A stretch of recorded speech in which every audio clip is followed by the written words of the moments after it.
सृष्टि के रचयिता ब्रह्मा 3 देवों में से एक है और जब उनकी छवि सामने आती है तो उनके 4 मुख, 4 हाथ में किताब, माला, कमंडल व फूल आदि पकड़े हुए आसानी से देखा जा सकता है। जहाँ अधिकतर हिंदू देवी देवताओं में किसी न किसी प्रकार का हथियार नजर आता है, जैसे भगवान विष्णु के हाथ में चक्र और भगवान शिव के हाथ में त्रिशूल आदि। लेकिन भगवान ब्रह्मा शायद इन सबसे अलग है। वह सृष्टि के रचयिता हैं और इसलिए संहार या विध्वंस से संबंधित कोई भी वस्तु उनके हाथ में नजर नहीं आती। वह कमल पर विराजते हैं, हंस की सवारी करते हैं।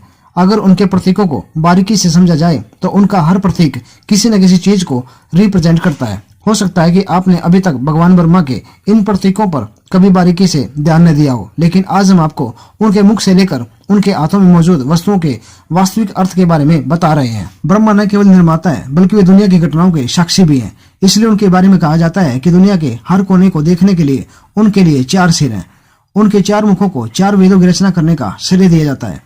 सनातन धर्म के अनुसार उनके 4 मुख 4 वेदों के प्रतीक है, अर्थात ऋग्वेद, यजुर्वेद, सामवेद और अथर्ववेद। चूंकि ब्रह्मा सृष्टि के रचयिता होने के साथ साथ ज्ञान के देवता भी माने जाते हैं, इसलिए उनसे जुड़ी हर चीज किसी न किसी रूप में ज्ञान से संबंधित ही है। अगर आपने कभी भगवान ब्रह्मा की तस्वीर को गौर से देखा होगा तो आपको उनके 4 हाथ नजर आए हुए।